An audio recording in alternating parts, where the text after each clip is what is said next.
여러분 코로나로 많이 힘드시죠? 근데 코로나뿐만 아니라 이 와중에 전쟁이 일어났습니다. 여러분 아시듯이 2월 24일 날 러시아가 우크라이나를 침공했습니다. 그죠? 러시아가 우크라이나를 침공할 때 러시아가 굉장히 이 자신감이 있었는데 그때 한 3일 안에 그 수도 키이우를 점령할 것이다 이런 이야기가 있었습니다. 아마 러시아도 굉장히 자신했었고 전 세계가 볼 때도 아마 그렇게 될 것이라고 생각했습니다. 그랬던 이유가 무엇인가 하면 누가 봐도 러시아의 군사력이 우크라이나보다 월등히 뛰어나기 때문에 그렇습니다.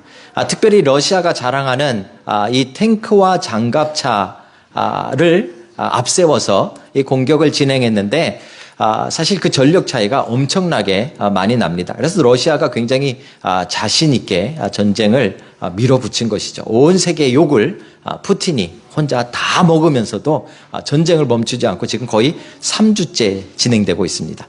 놀라운 사실은 3일이면 끝난다라고 했던 그 전쟁이 지금 3주가 넘고 있다는 사실을 우리가 한번 생각해 봐야 됩니다. 그죠? 왜 이런 일이 일어났는가 하는 것이죠. 예상치 못한 그런 전쟁이 일어난 그 이유는 무엇인가 하면 많은 사람들이 이야기하기를 푸틴이 계산하지 못한 것이 우크라이나 국민들의 저항이었습니다. 그죠? 처음에는 방송을 통해서 우크라이나 국민들한테 대통령을 몰아내고 너희가 빨리 점령해라 라고 말할 정도로 이 푸틴은 아마 우크라이나 사람들이 이 러시아를 좋아해 줄 것이라고 생각했고 아니면 도망갈 것이라고 생각을 했습니다. 그런데 엄청난 일들이 일어났죠. 우크라이나 국민들이 목숨을 걸고 싸우기 시작했습니다. 그래서 목숨을 걸고 나라를 지키고자 하는 사람들과 그 다음에 훈련하는 줄 알고 왔는데 와보니까 우크라이나다 하는 뭐 이런 러시아 군사들하고 지금 이 전쟁이 벌어진 것인데 게임이 되지 않는 것입니다. 오히려 엄청난 군사력을 믿고 있었지만 탱크와 장갑차를 앞세웠지만 러시아가 그렇게 쉽게 이기지 못하고 있는 그런 전쟁을 전 세계가 주목하여 보고 있는 것이죠. 아주 참 안타까운 일들이지만 어떤 면에서는 우크라이나가 너무 잘 버티고 잘 싸워주고 있어서 참 감사하기도 하고요. 뿌듯하기도 한 그런 전쟁이 지금 벌어지고 있습니다. 빨리 끝나면 정말 좋겠죠. 그렇죠? 지금부터 한 3,300년 전에 사무엘이 어렸을 때도 이스라엘과 블레셋이 전쟁이 벌어졌습니다. 이스라엘은 지금 에베네셀이라는 곳에 자리를 잡았고요. 그 다음에 바로 옆에 이 블레셋이 진을 치고 이 전쟁을 벌이게 됩니다. 야벡이라는 곳에 진을 쳤는데요. 이 전쟁을 벌이게 되어집니다. 처음에는 이스라엘이 좀 졌습니다. 근데 좀 크게 졌습니다. 첫 번째 붙었을 때 한 4,000명가량이 죽습니다. 그래서 이스라엘이 이러면 안 되겠다. 이 전쟁을 우리가 이겨야겠다라고 생각하면서 준비한 것이 하나 있었는데 이스라엘에는 비밀 무기가 있었습니다. 마치 러시아가 탱크와 장갑차를 믿었던 것처럼 이스라엘도 믿는 무기가 하나 있었는데 그게 바로 여호와의 법궤라는 궤입니다. 왜 이걸 믿었는가 하면 이스라엘 백성들이 가나안 땅을 점령할 때 하나님의 법궤가 맨 앞서서 가면 그 모든 전쟁에서 대부분 승리했던 것을 이스라엘 사람들은 기억하고 있었습니다. 그래서 하나님의 임재하심의 상징이었던 이 박스, 그 법궤가 이들에게는 전쟁의 엄청난 무기와 같았던 것이죠. 그래서 이들이 이제 법궤를 가져다가 블레셋과 전쟁을 벌입니다. 아마 푸틴이 자부했던 것처럼 이스라엘도 법궤가 있었기 때문에 분명히 전쟁에 이길 것이다 라고 생각을 했던 것 같습니다. 그런데 여기 문제가 하나 있었습니다. 무슨 문제인가 하면 이스라엘이 이 법궤를 가져올 때 하나님의 뜻을 전혀 물어보지 않았습니다. 이게 하나님의 법궤인데 이게 박스만 가져오면 되는 것이 아니라 하나님이 함께 하신다는 증거여야 되잖아요. 그죠? 그럼 실제로 하나님이 함께 하시려면 하나님 함께 하실 건지 물어봐야 될 거 아닙니까? 그런데 그 본문에 하나님 앞에 기도한 흔적이 없습니다. 기도하지 않고 어떤 본문이 기록되어져 있는가 하면 이런 본문이 기록되어져 있습니다. 이에 백성이 실로에 사람을 보내어 그룹 사이에 계신 만군의 여호와의 언약궤를 거기서 가져왔고 이게 답니다. 그 사람들이 결정한 겁니다. 야, 이거 우리 전쟁은 이겨야겠고, 우리 그 비밀 무기 있잖아. 그 하나님의 언약궤를 가져와라. 해가지고 사람들이 가서 쫄래쫄래 법궤를 가지고 온 것이죠. 여러분 잘 아시듯이 그 결과가 어떻게 됐습니까? 처참한 패배를 가져오게 됩니다. 이스라엘은 완전히 졌고요. 심지어 가져왔던 법궤도 블레셋에게 뺏기는 일이 일어나게 되어진 것이죠. 가장 어리석은 전쟁이 3300년 전에 이스라엘에게도 있었다라는 것입니다. 지금 푸틴이 벌인 이 러시아의 전쟁과 그 당시에 이스라엘이 싸웠던 그 전쟁은 공통점이 있습니다. 그것은 둘 다 자신들이 뭔가 믿는 무기가 있었다는 것이죠. 뭔가 믿는 구석이 있었다는 것입니다. 그런데 그것이 제대로 이루어지지 않았기에 그들은 전쟁에 실패한 어리석은 전쟁이 되었다라는 것입니다. 사랑하는 성도 여러분, 성경은 여러분과 저의 일상생활을, 우리의 신앙생활을, 우리의 삶 자체를 영적 전쟁이라고 표현합니다. 그러니까 우리는 지금 뭐 러시아나 우크라이나처럼 뭐 총 들고 싸우고 있지 않지만 영적으로 우리는 날마다 아침부터 저녁까지 영적인 전쟁을 치르고 있다는 말입니다. 여러분의 인생과 저의 인생이 이 영적인 전쟁인데 놀라운 사실은 우리가 너무 많이 지고 있다라는 것이죠. 그렇죠? 우리가 영적인 전쟁에서, 우리 신앙의 전쟁에서 이기는 경우가 별로 많지 않습니다. 뭐가 잘못됐을까요? 우리도 날마다 러시아처럼 또는 그 당시에 이스라엘처럼 어리석은 전쟁을 벌이고 있다라는 것을 우리는 주목해 봐야 됩니다. 오늘 말씀은 우리에게 이 영적 전쟁에서 승리하는 비결, 우리가 어떤 신앙을 가져야 되는가, 어떤 믿음을 가져야 되는가, 어떤 무기를 가져야 되는가를 설명해 주고 있습니다. 오늘 여러분들이 우리 교회가 이제 5주년이 되어지는데요. 이제 이 5주년이 되어지는 이 날에 하나님께서 여러분 삶에 주신 그 영적인 전쟁마다 여러분들이 승리하는 여러분이 되시길 주의 이름으로 축복합니다. 오늘 특별히 이 5주년 기념으로 이 말씀을 잘 살펴보면서 나는 왜 영적 전쟁에 맨날 지는가? 왜 나는 영적 전쟁에 맨날 깨지는가? 하는 것을 잘 찾아내시고 하나님의 말씀대로 승리하는 하나님의 백성들이 되시기를 주의 이름으로 축복합니다. 오늘 본문은요, 아까 제가 말씀드린 3300년 전에 있었던 이스라엘과 블레셋 전쟁이 아니고 그 다음에 두 번째 블레셋과의 전쟁입니다.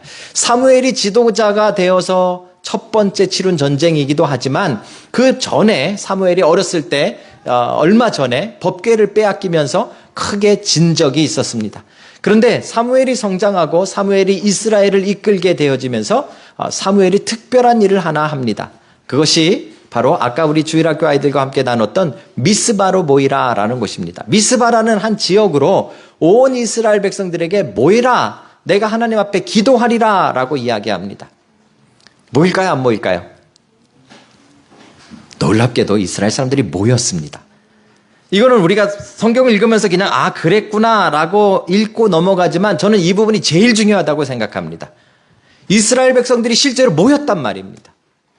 이거를 영적인 전쟁에서는 뭐라고 말하는가 하면 헌신이라고 말합니다. 헌신. 그렇죠? 여러분들이 영적인 전쟁을 치르기 위해서 모여야 됩니다. 여러분들이 영적인 전쟁을 치르기 위해서 함께 그 전쟁에 참여해야 된다는 말입니다.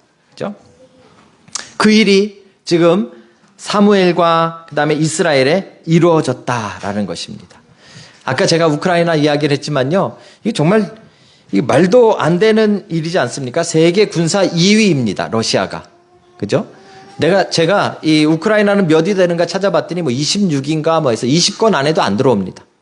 이 두 나라가 싸우면 당연히 뭐 오래 걸리지 않아서 러시아가 이겨야만 합니다. 이게 군사력으로만 볼 때 그렇습니다. 그런데 아까 말씀드렸듯이 이 전쟁이 이렇게 쉽게 끝나지 않는 이유가 있습니다. 그건 우크라이나 사람들이 지금 이미 외국에 나가 있다가도 전쟁이 일어나자 40대, 50대, 60대, 70대 할아버지까지 지금 우크라이나 전쟁터로 돌아가고 있다는 말입니다. 여러분 뉴스에서 많이 보시죠. 한국에 나와 있는 큰 무슨 IT 회사에 그 엔지니어 하시던 분들 다 키보드를 내려놓고 뭐 우크라이나로 돌아갔더라. 어디 그 악기 연주하시는 분도 뭐 첼로인지 뭐 악기를 내려놓고 총을 가지고 우크라이나로 돌아갔더라. 그죠? 사업을 하던 사람도 자기 사업을 내려놓고 우크라이나로 돌아갔습니다. 그죠? 온 세계는 지금 그거를 주목하고 있습니다. 근데 저는 이 부분이 아주 중요한 부분이라고 생각합니다. 왜 우리가 영적 전쟁에서 깨지는가 하면 영적 전쟁터로 우리가 들어가지 않아서 그렇습니다. 두려워 떨기만 하지, 맴돌기만 하지, 이 헌신이 없기 때문에 영적 전쟁터로 여러분들이 영적인 그 전쟁 안으로 여러분의 삶이 들어가질 않으니까 우리는 영적 전쟁에서 맨날 깨지고 있는 것입니다. 사랑하는 성도 여러분, 영적 전쟁에 여러분 참여하는 여러분들이 되시길 주의 이름으로 축복합니다. 그래야 승리가 거기에 있는 것입니다. 그렇죠? 그럼 실제적으로 참여한다는 게 무엇일까요? 사무엘이 이스라엘 백성들을 모아놓고 한 것은 딱 하나 있습니다. 뭐 했습니까? 뭐 했죠? 기도하셨습니다. 그죠? 사무엘이 이스라엘 백성들에게 다 모이라고 해놓고 하나님 앞에서 회개하며 기도했더라. 이게 미스바의 기도 운동입니다. 그죠? 영적 전쟁에 참여하는 방법은 여러분 기도에 헌신하시는 겁니다. 뭐 모이라 그랬더니 저는 오늘 온라인으로 참여하는데 오늘 그 격리돼서 예배 못 오는데 그런 거 말고요. 여러분의 인생에 기도로 전쟁에 참여하시라는 말입니다. 기도하고 계십니까?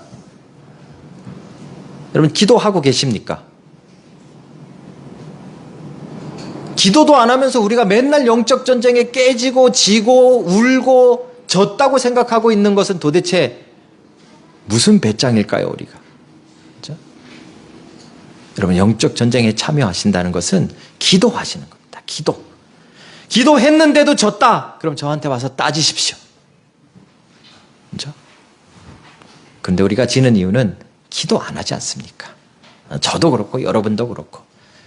우리가 얼마나 하나님 앞에 기도하느냐, 우리가 얼마나 하나님 앞에 기도로 이 영적 전쟁에 참여하느냐 하는 것이 이 영적 전쟁의 가장 중요한 열쇠임을 여러분 기억하는 여러분들 되시기를 주님의 이름으로 축복합니다. 이스라엘 백성들이 미스바에 모여서 기도했다 그랬잖아요. 그런데 블레셋이 오해를 합니다. 기도하려고 모였는데 일단은 그 당시에는 사람들이 한 곳에 모이면 전쟁하는 줄 아는 거예요. 그래가지고 이 블레셋이 쳐들어옵니다. 이 전쟁은 이스라엘 백성들은 지금 전혀 싸울 마음이 없었습니다. 이번에 우크라이나처럼 그냥 자기네들은 모여서 기도하는 걸 하고 있었는데 블레셋이 와서 시비를 건 겁니다. 너희들 모였어? 그럼 한판 붙자. 그리고 블레셋이 쳐들어온 전쟁이 여러분과 제가 지금 보고 있는 7장에 나오는 전쟁입니다. 그렇죠? 블레셋이 그렇게 아주 자신만만하게 쳐들어왔습니다. 이스라엘은 어땠을까요? 사실 이스라엘은 오늘 본문에 보시면 두려웠다라고 표현합니다. 왜요? 지난번에 졌거든요. 지난번에 이 하나님의 언약궤만 가지고 나가면 이기는 줄 알았는데 가지고 나갔다가 막 다 깨지고 죽고 뭐 그 언약궤까지 빼앗겼거든요. 그리고 지금 언약궤도 자기네들이 가지고 있지 않거든요. 그러니까 지금 두려워하는 겁니다.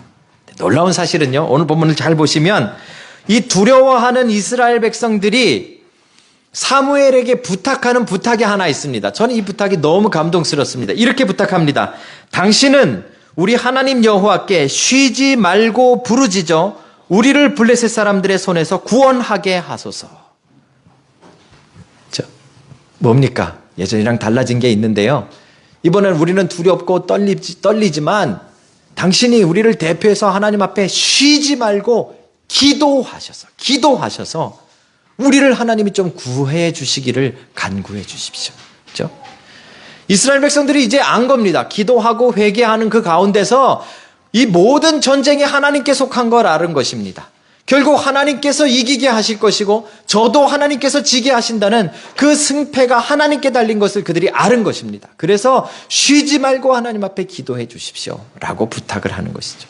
사무엘이 하나님 앞에 제사를 드리며 기도했습니다. 우리를 도와달라고. 어떤 일이 일어났습니까? 오늘 본문에 보면요. 기적 같은 일이 일어납니다. 이스라엘 백성들이 싸우기도 전에 블레셋 백성들이 쳐들어올 때 하나님이 하늘에서 우레를 내리셔서 우박과 번개를 치셔서 그들을 혼란하게 하시고 그들로 도망가게 하셨다라고 성경이 기록합니다. 이거는 마치 애굽에서 탈출할 때 있었던 기적 같은 그 일이 지금 한참 지난 가나안 땅에서도 계속되어지고 있는 것입니다. 그렇죠? 뭐 할 때요? 하나님 앞에 기도할 때 이 일이 일어났다는 것이죠. 여러분, 저는 요즘 우크라이나 전쟁을 좀 주목해서 봅니다. 기도해야 됩니다. 기도해야 되는 그런 마음이 있고, 그래서 우크라이나 전쟁을 열심히 보는데 요즘 이슈되는 것이 하나 있습니다. 우크라이나 대통령이 한 가지 아주 강력하게 계속 요청하는 게 있는데 안 되는 게 있죠. 그게 뭐죠? 비행 금지 구역 설정입니다. 이 우크라이나 이 하늘에 러시아 비행기가 들어오지 못하도록 조금 이 금지 구역을 좀 설정해 달라라는 요청입니다. 근데 그걸 잘못하면 미국이나 다른 유럽 국가들이 러시아와 직접 충돌을 해야 되니까 겁이 나서 아직 그걸 못하고 있는 겁니다. 근데 왜 그걸 요청했을까요? 이게 왜 중요합니까? 하늘을 빼앗기니까 전쟁이 안 되는 겁니다. 와가지고 막 폭격을 쏟아대니까, 그죠? 그래서 하늘을 잡아야 전쟁의 승패가 있는 것이죠. 저는 이것도 성경적인가 보다라고 오늘 말씀을 읽으면서 읽었습니다. 하나님이요, 기도를 들으시고 도우시는데 뭐를 장악하십니까? 우레를 바라셨다는 말은 하늘을 장악하십니다. 그죠?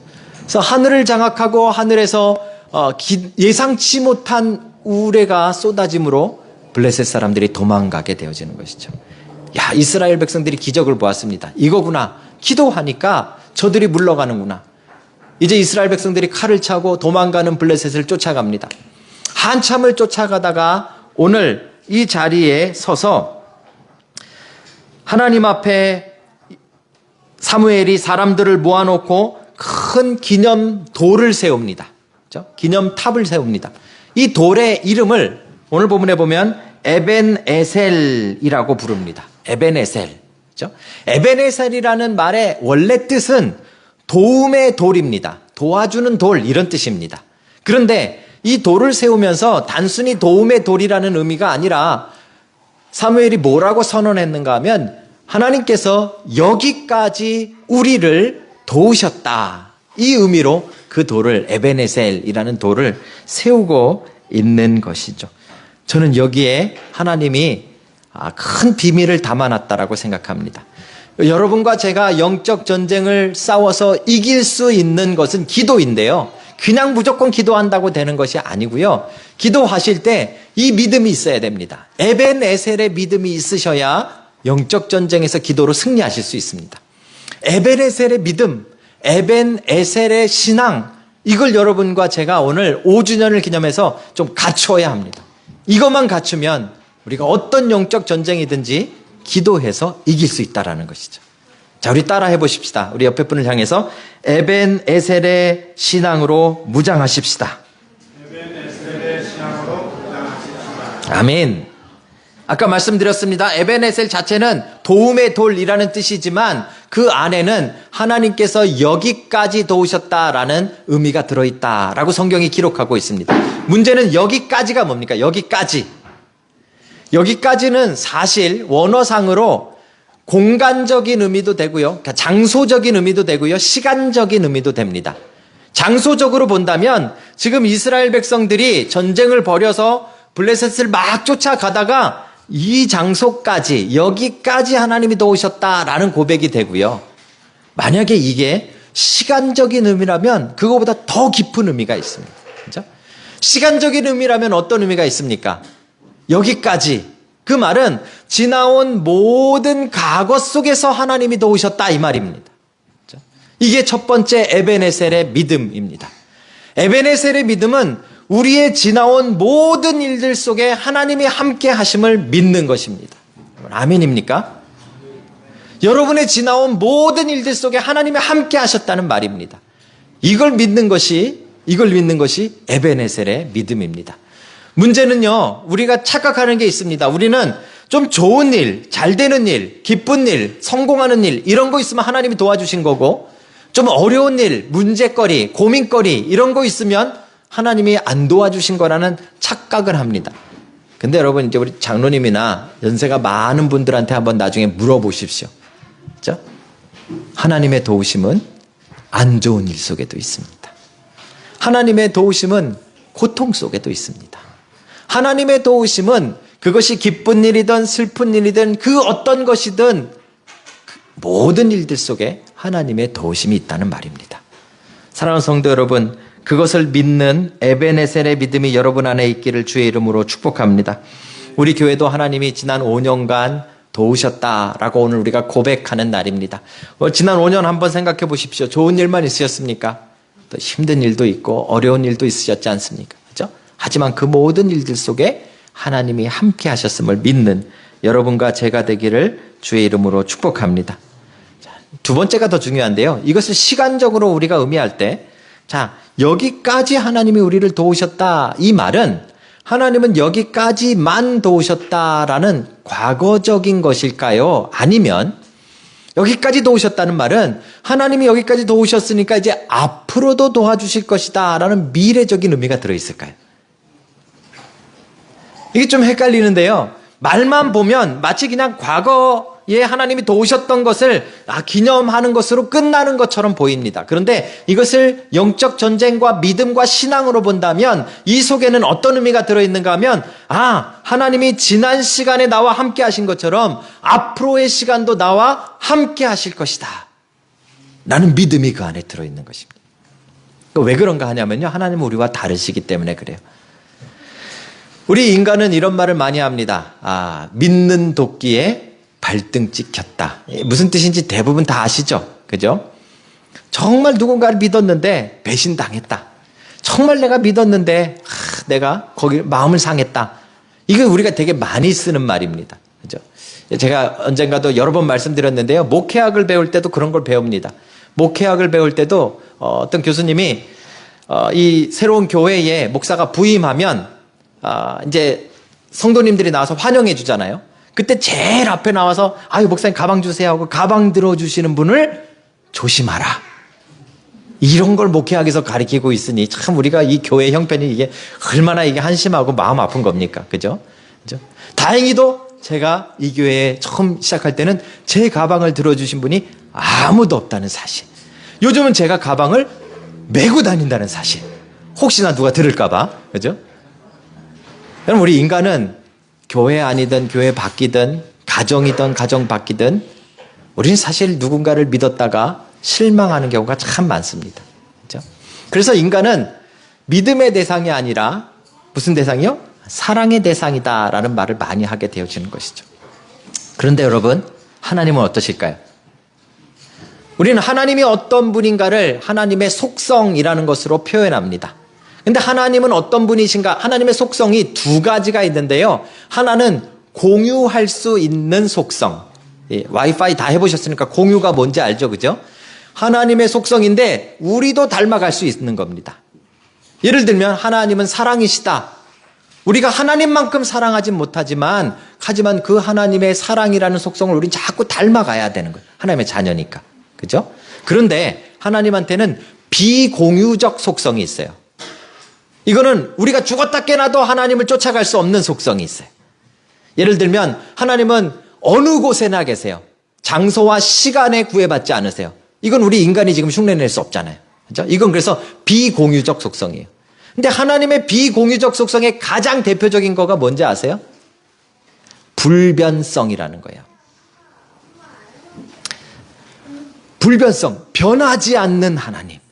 이게 하나님의 속성의 가장 대표적인 거고 인간은 따라갈 수 없는 거예요. 제가 왜 이 말씀을 드립니까? 하나님이 만약에 과거의 시간에 여러분과 함께 하셨다면 하나님은 뭐라고요? 불변하시기 때문에 미래에도 함께 하신다는 약속인 거예요, 그게. 그렇죠? 그래서 우리가 에베네셀이라는 이 탑을 쌓으면서 이스라엘 백성들이 거기에 멈춰서서 하나님이 지금 우리를 여기까지 인도하셨다라고 고백하는 그 고백 속에는 과거에 하나님이 우리와 이렇게 동행해 주셨기 때문에 분명히 하나님은 우리와 앞으로도 동행해 주실 것이다 라는 약속이 그 안에 들어있는 것입니다. 그렇죠? 이게 에베네셀의 두 번째 신앙의 모습이에요. 사랑하는 성도 여러분, 이 신앙이 여러분 안에 있기를 주의 이름으로 축복합니다.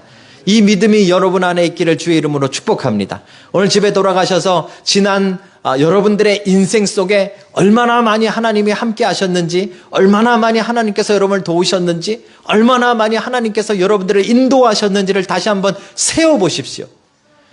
그 일들이 여러분 하나하나 기록되어진다면, 하나하나 생각나신다면 확신하십시오. 그것이 곧 앞으로도 하나님이 여러분과 동행하신다는 약속입니다. 과거에 하나님이 나와 동행하셨다면 분명히 그 하나님은 변하시지 않기에 앞으로도 우리와 동행하실 것입니다. 사랑하는 성도 여러분, 말씀을 맺기를 원합니다.